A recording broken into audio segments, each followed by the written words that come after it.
राधे राधे साथीहरू, good morning. पाठ पूजा पनि भइसक्यो, तपाईँहरूको पनि पाठ पूजा भइसक्यो होला है। आज चाहिँ औँसी रहेछ साथीहरू है। ल अब चाहिँ चिया पिउनुलाई म तल रुममा आएँ। ऊ बुहारीले फेरि ठ्याङ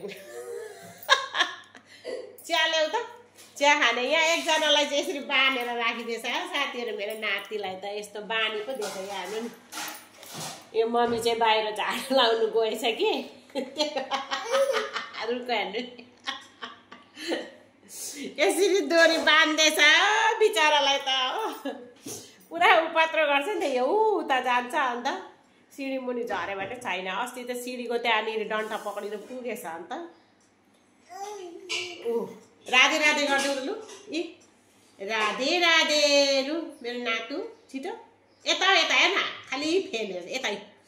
राधे राधे छिटो। खै खै गरिदिएको, गर्दैन आज, गर्दैन। राधे राधे छिटो छिटो छिटो छिटो मेरो नातु गरिदेऊ। यस्तो बदमास छ, जुरुक्कै गाडी लिएर नै, गाडी नै उचालेर हिँड्छ अन्त। ल्याउ चिया पिउँ अब है साथीहरू। अब के गर्नु, चिया पिउनु पर्यो। हेर्नु नि रुको त्यसै बित्थामा। छे यो त गन्धे मान्छे है, यत्तेरिका।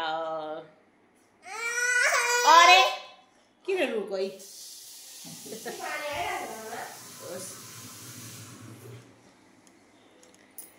यो गन्धे मान्छे हो, यो गन्धे मान्छे पुरा उपात्र हुनु थाल्यो।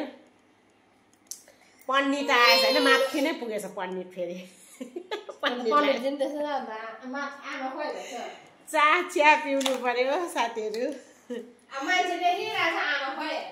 औँसी पूर्णिमा चाहिँ एउटा पण्डितजी छ कि आइरहनु हुन्छ अन्त। हेर एउटा रुख। अन्त त्यो पण्डितजी आएछ अन्त आज चाहिँ दक्षिणा बुहारीले दिन्छ भनेको थिएँ।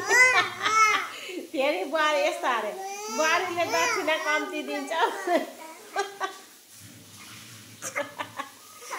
ऊ गर्छ यसले पनि एक्टिङ। फेरि कस्तो जानेको यो नानीले।